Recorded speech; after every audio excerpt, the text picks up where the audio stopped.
বাংলাদেশের ইতিহাসে চীন সফর নিয়ে একটি অদ্ভুত রাজনৈতিক কাকতালীয় ঘটনা রয়েছে। শেখ হাসিনা চীন সফরের কিছুদিন পরে ক্ষমতা হারিয়েছিলেন। আবার সাবেক প্রধান উপদেষ্টা ডক্টর ইউনূসও চীন সফরের পর সাধারণ নির্বাচন দিয়ে ক্ষমতা ছাড়তে বাধ্য হয়েছিলেন। তবে কি এবারও ইতিহাসের পুনরাবৃত্তি হতে যাচ্ছে? তারেক রহমানের বেইজিং সফরের নেপথ্যে কি বড় কোনো রাজনৈতিক সুনামি লুকিয়ে আছে? রাজনীতিতে কোনো কিছুই কারণ ছাড়া ঘটে না। বাংলাদেশের নির্বাচনের পর ভারতের অবস্থান ছিল বেশ চমকপ্রদ। অতীতে বিএনপির সঙ্গে দিল্লির দূরত্ব নিয়ে অনেক কথা হয়েছে, কিন্তু এবার দৃশ্যপট ছিল ভিন্ন। তারেক রহমানের বিজয়ের পর অভিনন্দন জানাতে এক মুহূর্ত দেরি করেননি নরেন্দ্র মোদি। ভারতের কূটনৈতিক মহল থেকে এটিকে দেখা হয়েছিল একটি নতুন অধ্যায়ের সূচনা হিসাবে। কিন্তু চমকের তখনও বাকি ছিল। সাধারণ প্রথা অনুযায়ী বাংলাদেশের প্রধানমন্ত্রী প্রথম বিদেশ সফর সাধারণত ভারত হয়ে থাকে। এটি ভৌগোলিক কারণেই সত্য। কিন্তু প্রধানমন্ত্রী তারেক রহমান সেই প্রথা ভাঙলেন। তিনি মালয়েশিয়া হয়ে চীনে দ্বিপাক্ষিক রাষ্ট্রীয় সফরে যাচ্ছেন। এখানেই প্রশ্ন ওঠে, ভারতকে সবার আগে বেছে না নেওয়ার অর্থ কি দিল্লির প্রতি কোনো অনীহা, নাকি এটি সম্পূর্ণ নতুন কোনো কৌশল? বিশ্লেষকরা বলছেন, তারেক রহমান দেখাতে চেয়েছেন ঢাকা তার সিদ্ধান্ত স্বাধীনভাবে নিতে পারে। তারেক রহমানের এই চীন সফর শুধু একটি আনুষ্ঠানিক সফর নয়, এটি গভীর বার্তা সমৃদ্ধ একটি রাজনৈতিক পদক্ষেপ। বেইজিংয়ে সফরের মাধ্যমে তারেক রহমান আসলে ভারতকে কি বার্তা দিচ্ছেন? প্রথমত, ঢাকা স্পষ্ট করে দিল দিল্লির সঙ্গে বন্ধুত্ব অটুট থাকলেও অর্থনৈতিক ও অবকাঠামোগত উন্নয়নের জন্য চীনের হাত ধরতেও দ্বিধা করবে না বাংলাদেশ। দ্বিতীয়ত, ভারসাম্য রক্ষা। দক্ষিণ এশিয়ার রাজনীতিতে ভারত ও চীনের দ্বন্দ্ব চিরন্তন। তারেক রহমান প্রথম সফরে চীনে গিয়ে বুঝিয়ে দিলেন বিএনপির ভারত বিরোধিতা এতটুকু কমেনি।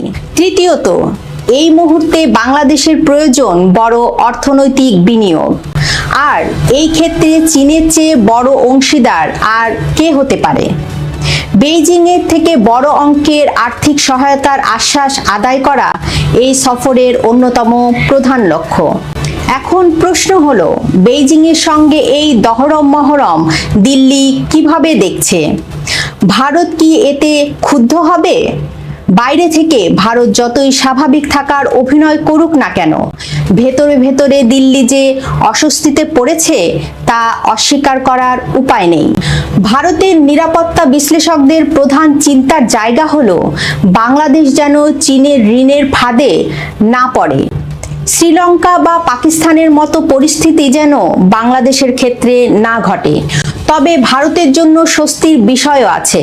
তারেক রহমান কিন্তু ভারতকে পুরোপুরি উপেক্ষা করেননি। বেইজিংয়ে যাওয়ার আগে দিল্লির কূটনৈতিক চ্যানেলগুলোর সঙ্গে নিয়মিত যোগাযোগ রাখছেন। সাবেক প্রধানমন্ত্রী খালেদা জিয়া জানা যায় এস জয়শঙ্করের আগমন প্রমাণ করে ভারত বিএনপির সঙ্গে সম্পর্ক দীর্ঘমেয়াদে এগিয়ে নিতে চায়। তাই মোদি সরকার এখনই কোনো আগ্রাসী প্রতিক্রিয়া দেখাচ্ছে না। তারা আপাতত ধীরে চলো এবং পর্যবেক্ষণ করার নীতি গ্রহণ করেছে। বাংলাদেশে ইদানিং একটি তত্ত্ব বেশ ডালপালা মেলেছে, সেটি হলো চীন সফরের ইতিহাস। ঘটনাগুলো একটু মিলিয়ে দেখা যাক। 2024 সালের জুলাই মাসে তৎকালীন প্রধানমন্ত্রী শেখ হাসিনা চীন সফরে গিয়েছিলেন। সেই সফরের মাত্র কয়েক সপ্তাহের মাথায় 5ই আগস্ট এক গণ অভ্যুত্থানের মুখে তাকে ক্ষমতা ছেড়ে দেশ ত্যাগ করতে হয়। এরপর ক্ষমতায় আসে অন্তর্বর্তীকালীন সরকার। প্রধান উপদেষ্টা ডক্টর মোহাম্মদ ইউনূসও দায়িত্ব নেওয়ার পর চীন সফর করেন।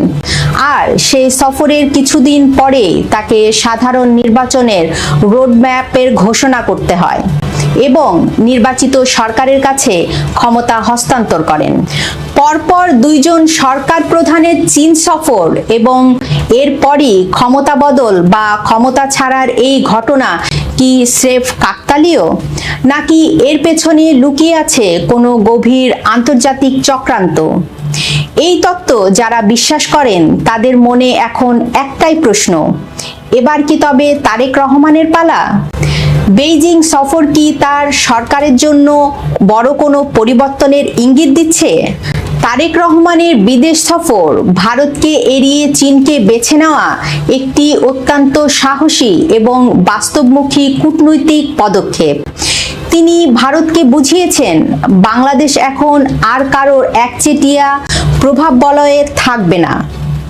দিল্লি এবং বেইজিং এই দুই পরাশক্তিকে ব্যালেন্স করে তারেক রহমান বাংলাদেশকে কতদূর এগিয়ে নিয়ে যেতে পারেন সেটা এখন দেখার বিষয়। আপনাদের কি মনে হয় তারেক রহমানের চীন সফর কি দিল্লির জন্য একটি বড় ধাক্কা? জানান আপনার মতামত। ভিডিওটি শেয়ার করুন, লাইক দিন, সম্ভব হলে চ্যানেলটি সাবস্ক্রাইব করুন। এতক্ষণ সঙ্গে থাকার জন্য ধন্যবাদ।